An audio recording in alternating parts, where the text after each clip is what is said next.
Deep fried memes are our generation's post-impressionism, and it all has to do with the way they're treating the artistic medium in front of them, whether it's paint or the digital image, and the way they're mistreating it as well. So you look at someone like Edvard Munch, like you got these crazy colors that are not at all realistic, but really heighten and emphasize an emotion. Look at a deep fried meme. You got the same thing going on, these unnatural neon hues that also feel kind of somber in a lot of ways. Then think about the pixelation in a lot of deep fried memes and compare that to the paint application techniques of Vincent van Gogh. Van Gogh is really making it visible the effort that he's putting in and the thickness of this paint layered on so that you see it is paint. The deep fried memes wants you to know that this is a pixel in front of you. They're making it obvious that this image has been doctored and moved and really handled by both human and computer hands. In both cases, we're abandoning a realism of visual representation for a realism of representing the action of making. By showing the brushstrokes, by showing the pixels, you're really bringing the front and centerness of the artist and their body into the canvas, into the digital image of the deep fried meme. You're not pretending that this is just like something that wasn't worked on. It's just an image of the world. You're showing the making in a really realistic and honest way that I don't think you can get when you're making an image that seems like more realistic visually. The painting which really connected these two dots in my mind was this painting, The Cat by Pierre Bonnard. And it's because of the colors, which are sort of this crazy oversaturated waviness, but also just like that cat. It's not how a cat looks, but it is how a cat feels. Especially if it be like very skinny and like very, like you just want to scoop him, but he also seems kind of scaredy cat or something. And for me, that's really giving meme. And we should recognize that as often as like a painting is giving meme, memes are giving painting. We disrespect both by keeping them in these separate prison cells. We disrespect paintings by saying, oh, they're like this remote thing that people did back in the day and they can't touch us really closely or intimately. And we disrespect memes by saying like, this isn't great art. Like this deserves to be hanging on a museum wall someday, and we should treat it with the respect that it deserves now. If we bring these things together, we realize that painting is just slow memes.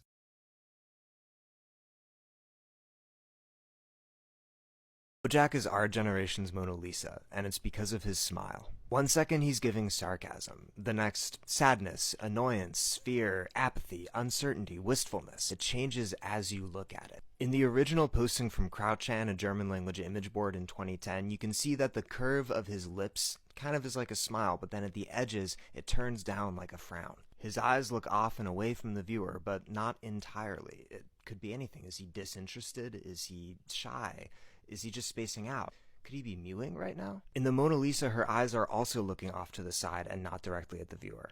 Her famous smile is done with these soft lines and weird shading that make it so one second it seems as if she's about to burst out in laughter at you. The next, maybe she's about to cry about something or confide in you. And as you look at it, it seems to change. You feel like you're in dialogue with her, but it's also like a Rorschach test. When I look at the Mona Lisa, I tend to think she's feeling whatever I feel or whatever I might want her to feel, and I think Wojak is the same way. The extreme openness to interpretation of the Wojak face is part of what made it so easy to turn into all these different kinds of memes by adding new expressions or outfits to it. It's impossible to know if the artist who created Wojak was inspired by Leonardo da Vinci because we don't know who created Wojak. It's kind of lost to the sands of time. But in my headcanon and my personal interpretation, Wojak is inspired by the Mona Lisa, and I will die on that hill.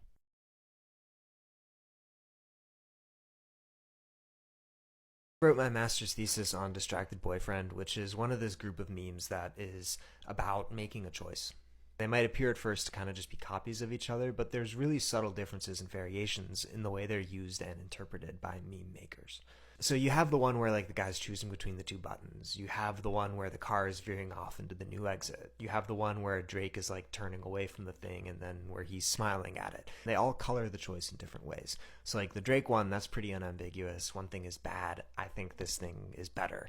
And that's the same thing with the one where it's the girl kind of doing the Drake faces as well. The left exit 12 ramp one, the car one, that one kind of sets up this relationship where one choice is the chronologically prior one, the road you're already on, and then the other choice is a rash new decision that you're taking off in a new direction. Distracted Boyfriend, though, is probably the most complex of these between two choices memes because it kind of is similar to the car one in that the boyfriend is already with the girlfriend and the woman in red is the new option.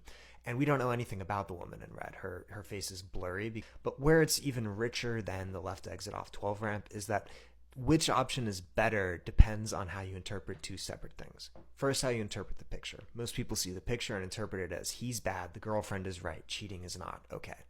But then that combines with how you interpret the text.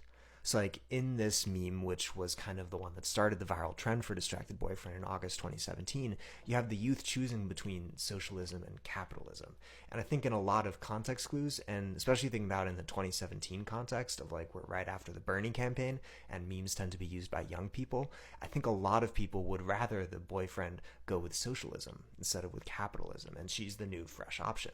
But then that reading, that pro-socialist reading of the meme, sort of conflicts with the pro-girlfriend and pro-fidelity, not cheating on your partner reading of the meme.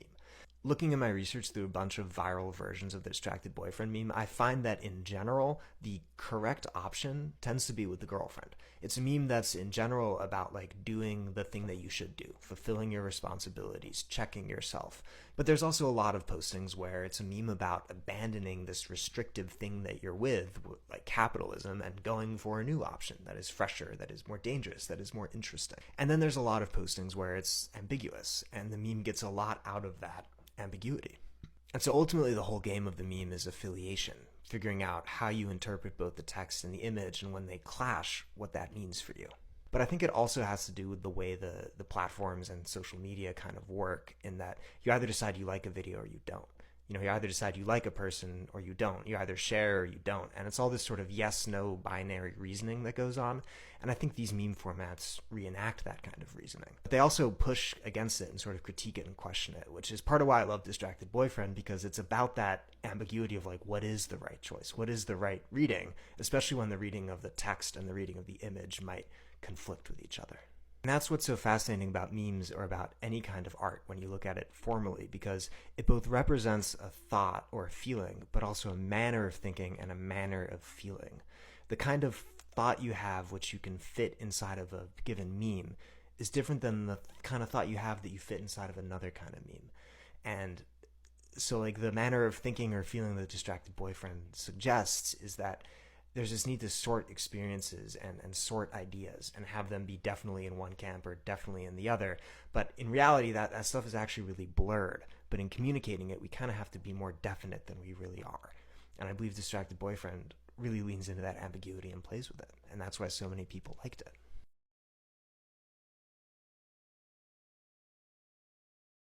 Big Chungus is remarkable for many reasons, but the most interesting one to me is the way in which it emerged from several different platform meme-making traditions to become a fusion meme made out of Reddit, 4chan, and Tumblr culture working together without knowing really that they were working together. The Big Chungus image started off as a 4chan kind of non sequitur shitpost that people would throw out there. That was back in 2017. But the word Chungus and the phrase itself started on Tumblr in sort of the fandoms around Jim Sterling and then also around John Green. And you could see it has that vibe. It's a nice little resonant nonsense word. The two were first combined together on Reddit in 2018. Unlike with many memes, Big Chungus can be traced back to its author, Redditor Gary the Taco, who should be recognized as a great 21st century artist.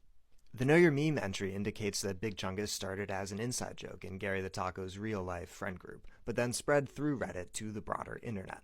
And the fascinating thing about that for me is, I think in common parlance, we speak of like 4chan memes or Twitter memes or, TikTok culture. But the truth of the matter is that all these platforms are intermeshed together and influencing one another. One of my favorite tweets ever describes the internet as 5 platforms, each one filled with screenshots of the other 4. And I think especially for the late 2010s, that's extremely true. Nobody is on just one of these platforms. And so even if you're not on Reddit, like you're on Twitter or Tumblr with the Redditors who are bringing a little bit of that Reddit spice flavor into your daily life. And the same is true vice versa. And I think people who get really territorial about the platforms kind of don't understand that these cultures and communities are always growing up next to each other. I think back to 4Chumbler, which is this really early 2010s meme that imagined 4chan and Tumblr as like these star-crossed lovers coming together. And I think we really have to understand each of these vibes in relation to the others. To some extent, structurally, this era is over. I think the platforms are becoming more like walled gardens, and you see that with TikTok. It's a little harder for things to jump from TikTok to other platforms, or things to jump from platforms to TikTok. I still think it happens all the time, but not as often as it happened in 2018, because we just have less interchange. It's not as easy or as natural a flow from one place to another. And if internet interfaces sort of turn towards like AI voice assistants rather than, going to platforms or websites, if Google wants to keep you on Google and never have you click a link because you just get the AI-generated summary, then I think we'll see an internet where people are kind of pushed into their individual lanes more often, and memes won't be able to jump across as much. I still think memes could be good, but they'd be good in a different way. We wouldn't have memes like Chungus that emerge from kind of two fully formed separate memes combining together to create something bigger than the sum of their parts.